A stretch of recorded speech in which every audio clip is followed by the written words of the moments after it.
Los bancos y la inteligencia artificial mantienen en alza las bolsas del mundo en un rally que sigue y no quiere parar.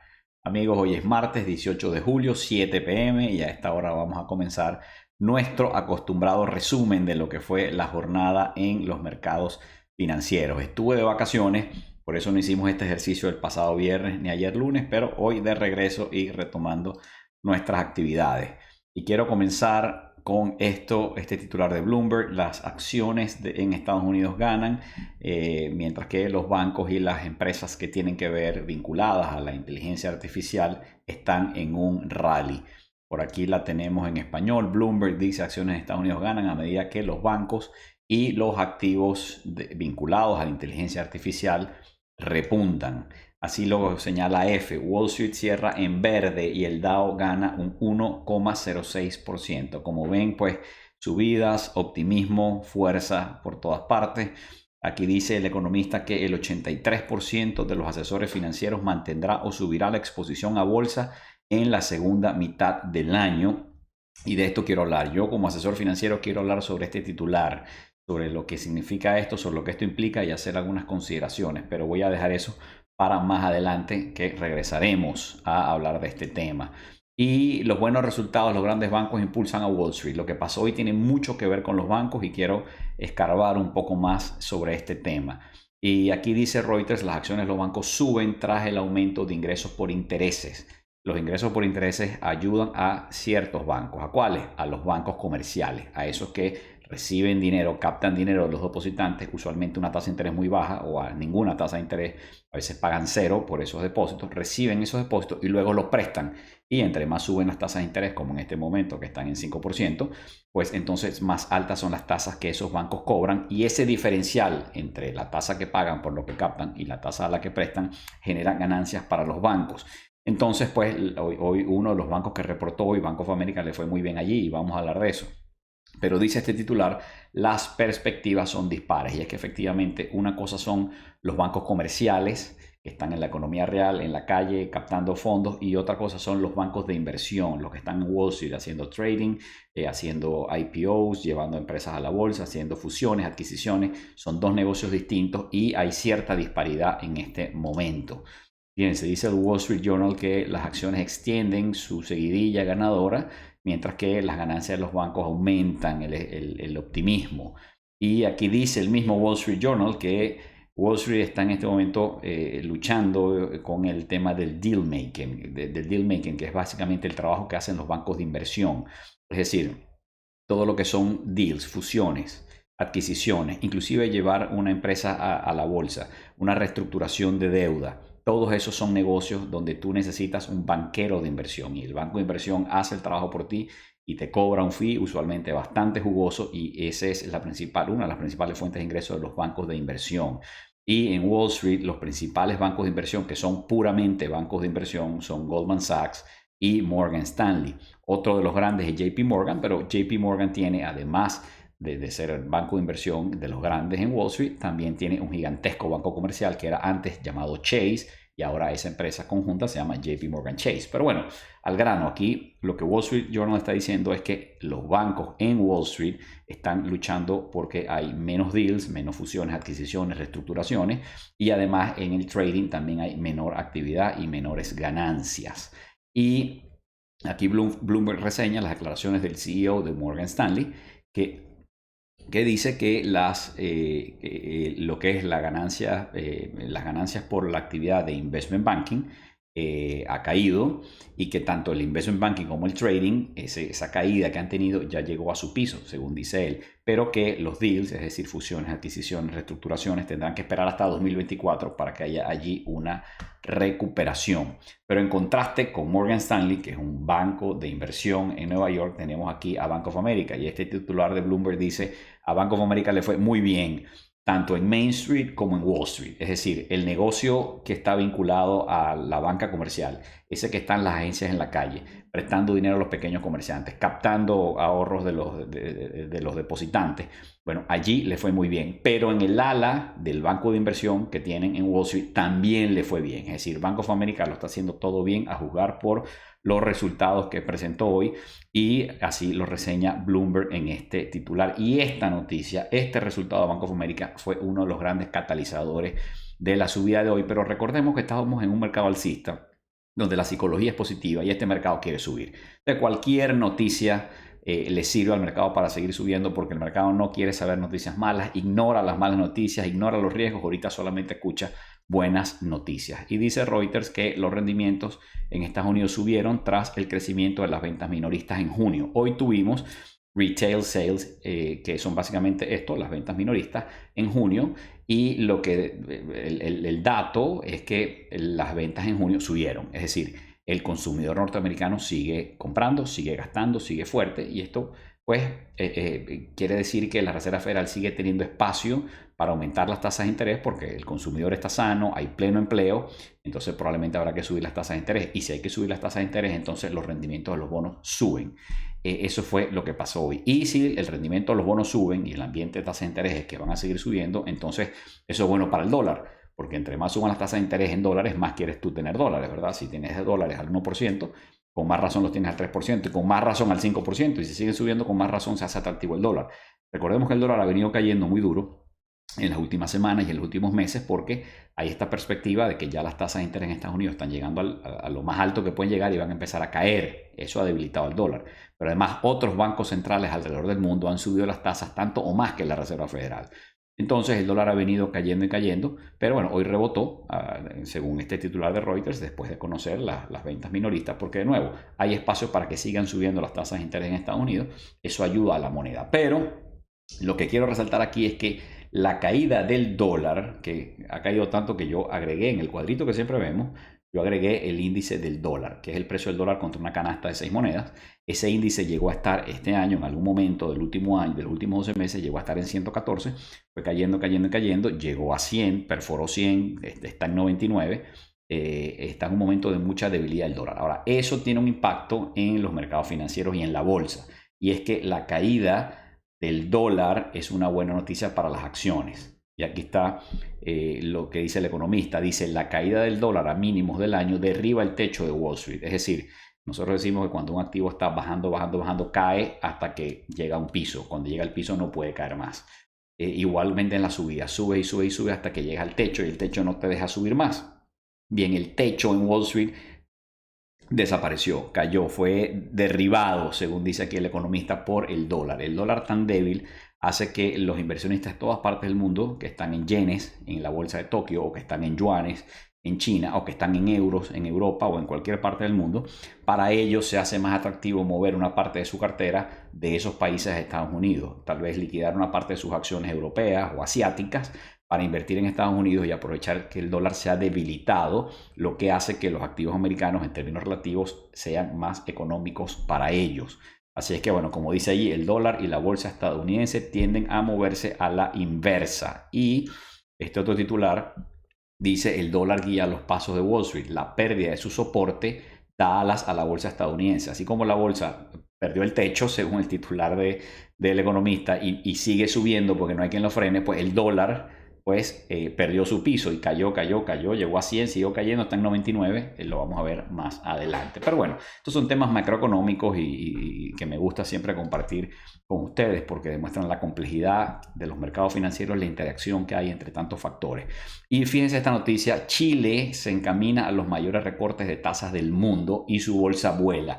Y esto lo traigo a colación simplemente porque puede ser que parte de la euforia que hay en los mercados en este momento y en Wall Street es porque, a pesar de que las tasas de interés están muy altas, cosa que hace más atractivo tener dólares al 5% que acciones, sin embargo, a pesar de que las tasas están altas y podrían subir más, muchos inversionistas pueden estar, bueno, primero enamorados de todo el tema de la inteligencia artificial, obviamente. La gente está invirtiendo porque está enamorada de que la inteligencia artificial va a cambiar el mundo y las empresas van a ganar muchísimo dinero, etc. Pero además, los inversionistas pueden estar diciendo, bueno, las tasas están en 5, a lo mejor llegan a 5,5, tal vez a 6, pero de ahí no tienen más para dónde ir que para abajo. Y cuando las tasas bajen, las acciones se van a hacer aún más atractivas y los mercados van a subir aún más. Esa puede ser la lógica de algunos inversionistas o de muchos. Y aquí está pasando en Chile. La bolsa se encamina a, Chile va a bajar las tasas de interés, probablemente porque ya controlaron la inflación. No he visto el caso puntual de Chile. Y la bolsa pues volando. Bueno, señores, antes de ver los cierres de las bolsas del mundo, les recomiendo suscribirse a mi canal de YouTube y darle like a este video si es que es de utilidad para ustedes. Bueno, fíjense los mercados en Asia mixtos, con Tokio subiendo, Hang con una caída importante de 2%. Las noticias macroeconómicas de China son muy volátiles, pero últimamente no han sido buenas. Pareciera que la economía se está debilitando. Ya esa historia del crecimiento secular chino permanente de 5, 6, 7% quedó en el pasado, y más bien los mercados están esperando que el gobierno chino y el Banco Central lancen medidas de estímulo, y pareciera que las que han anunciado hasta ahora no son suficientemente del agrado de los inversionistas. La bolsa en Hong Kong cayó un 2%, Shanghai un 0,35% y Seúl cayó un 0,8%. En Europa todo está verde. Vemos que subieron Londres, Frankfurt, París, Zurich, Madrid, todas en subida. Y aquí en nuestro continente, Sao Paulo a la baja, mientras que Buenos Aires y Ciudad de México arriba. Y en Nueva York la fiesta continuó, el S&P 500 arriba un 0,71%, el Nasdaq un 0,76% y el Russell 2000, que era el que estaba retrasado todo el año, pues sigue subiendo con más fuerza que los índices de las grandes empresas, porque está tratando de recuperar el terreno perdido. El Russell 2000 se unió tarde al rally y está tratando de recuperar terreno. Mientras tanto, la volatilidad, increíblemente, yo lo seguiré diciendo, está en 13.3, inclusive hoy cayó. Fíjense que el punto más bajo de la volatilidad en el último año es 13.29, ahí lo vemos. Eso probablemente lo tocó en la sesión de hoy, cerró en 13.30, prácticamente en su punto más bajo de las últimas 52 semanas del último año. Increíble. Bono del Tesoro bajó ligeramente el rendimiento al cierre y quedó en 3.79. Aquí está el índice del dólar del que ya les hablaba. Fíjense que en algún momento pueden ver ahí en una de las columnas el precio máximo que tocó en este año fue 114,78 y desde ahí ha caído un 13%, como pueden ver en la columna roja. Ha caído un 13% y perforó los 100 hacia abajo, llegó a 99.92, perdón, llegó a 99.58, hoy cerró en 99.92, hoy se recuperó ligeramente, pero está en un precio bastante bajo, está debilitado el dólar. El oro estable por debajo de 2.000, el petróleo estable sobre 75 y el Bitcoin hoy perforó los 30.000 hacia abajo. Y aquí está el mapa de calor. Fíjense, la verdad es que las grandes tecnológicas estuvieron mixtas, pero Microsoft explotó casi un 4% arriba, uno de los protagonistas de la jornada. Ahí vemos a Bank of America, que, como les digo, el reportó y animó mucho al mercado, más de 4% arriba. Los bancos de inversión, a pesar de que Morgan Stanley reportó más o menos, sin embargo, ahí vemos que están en verde intenso tanto Morgan Stanley como Goldman Sachs y Schwab, que se disparó un 12%. Increíble. Bueno, el petróleo mixto con Exxon en bajada y bueno, el mapa está un poquito variado. Veamos luego, perdón, el barómetro del mercado. Bueno, fíjense, curioso, todo en verde por supuesto, pero las dos esquinas, las grandes empresas de crecimiento y las pequeñas empresas de valor, en esas dos esquinas opuestas se concentró el mayor crecimiento. Y bueno, aquí tenemos los rendimientos de los bonos del tesoro. Básicamente el bono más corto a 13 semanas, 3 meses, subiendo con la perspectiva de subida de tasas de interés, mientras que los bonos más largos cayendo su rendimiento al final de la jornada. Y fíjense, hoy tuvimos anuncios económicos y aquí se los quiero comentar. Hoy martes 18 de julio a las 8:30 tuvimos retail sales, como les digo, los datos de las ventas minoristas. Se esperaba que las ventas minoristas hubieran subido un 0,5% y subieron solo un 0,2%. El vaso se puede ver medio lleno o medio vacío. Medio vacío, diríamos, bueno, se esperaba 0,5 y solo subieron 0,2, pero medio lleno porque aún así subieron. El consumidor sigue consumiendo y las ventas en los minoristas siguen aumentando. Bueno, el dato de las ventas minoristas sacando los carros quedó igual, 0,2%. Y hay otro dato, después a las 9:15 tuvimos la producción industrial en Estados Unidos, que cayó en un 0,5% y la capacidad utilizada de la industria en los Estados Unidos cayó de 79,5% a 78,9%. Estos pueden ser señales de una ligera desaceleración económica, que en todo caso es lo que está buscando la Reserva Federal con las subidas de las tasas de interés. Los inventarios de las empresas, a las 10 a.m. tuvimos ese dato, se mantuvieron estables en 0,2, perdón, aumentaron un 0,2%. Y finalmente, a pesar de estos datos macroeconómicos, fíjense, el mercado sigue dando por descontada un aumento de tasas de interés, ¿ok? Falta una semana, la próxima reunión de la tasa, la próxima decisión de la Reserva Federal va a ser el 26 de julio.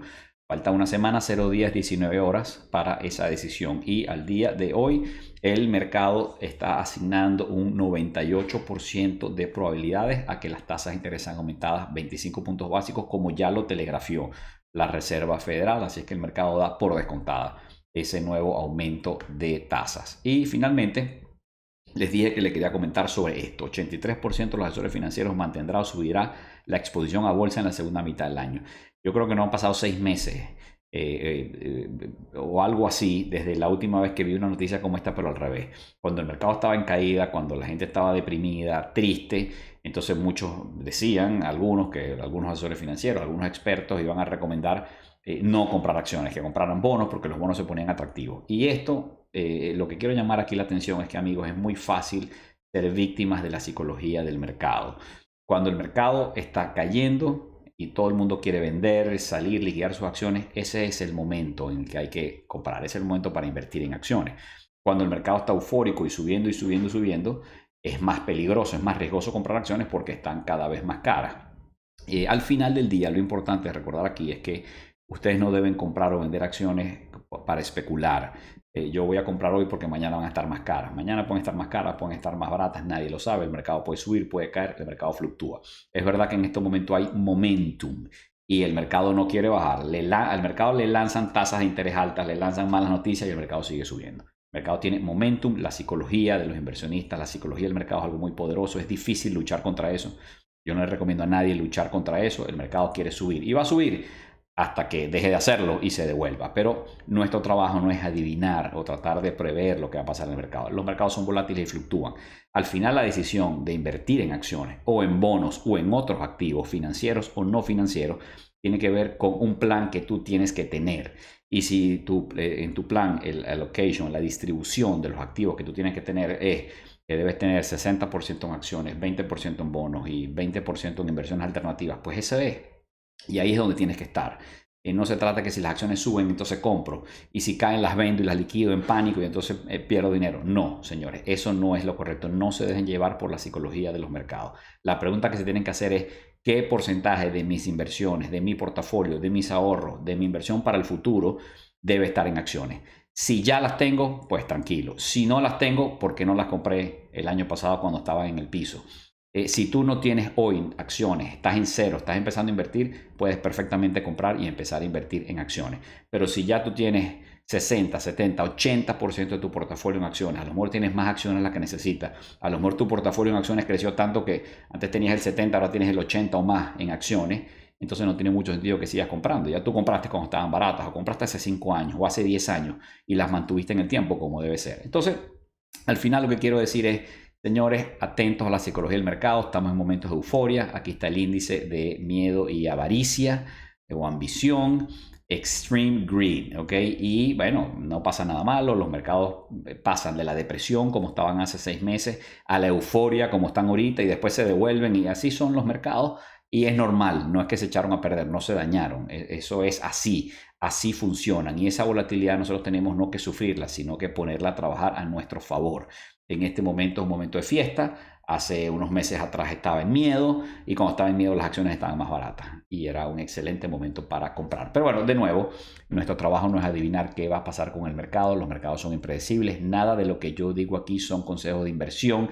Cada uno de ustedes tiene que hacer su propio análisis y tomar sus propias decisiones porque además cada caso es distinto y lo que funciona para una persona o es apropiado para uno no lo es para el otro. Así es que los invito a seguir estudiando, aprendiendo, leyendo. El mundo de las inversiones es fascinante y nunca se deja de aprender. Si lo dice Warren Buffett, que tiene 92 años aprendiendo a diario y sigue aprendiendo y es el inversionista más famoso, legendario en la historia, pues imagínense que queda para nosotros. Bueno, señores, lo dejo hasta aquí. Espero que lo hayan disfrutado y si Dios quiere, Dios mediante, mañana haremos otro resumen. Saludos.